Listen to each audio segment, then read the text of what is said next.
At para naman po sa mga balita sa labas ng bansa, matinding lamig pa rin po ang dinaranas ngayon ng Manhattan, New York, isang araw matapos na hagupitin storm. At protesta naman po sa Ukraine, inabot na ng gabi habang iginigit ng mga ito ang paghahanap ng solusyon ng presidente sa krisis na dinaranas ngayon sa naturang bansa. Ito ang mga globalita ng aming kasamang si Edwin Eusebio.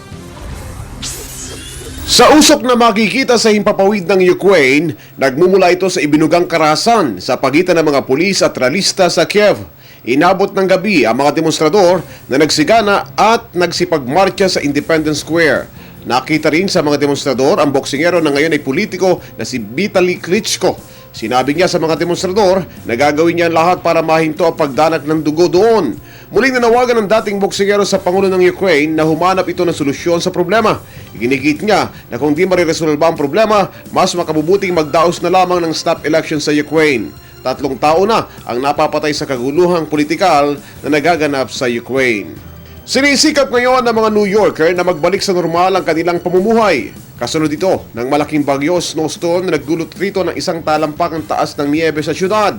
Gayunman, para sa mga residente, maganda pa rin ang kanilang pakiramdam. Bagamat napakalamig, subalit maganda ang kanilang nakikita nila at nararanasan.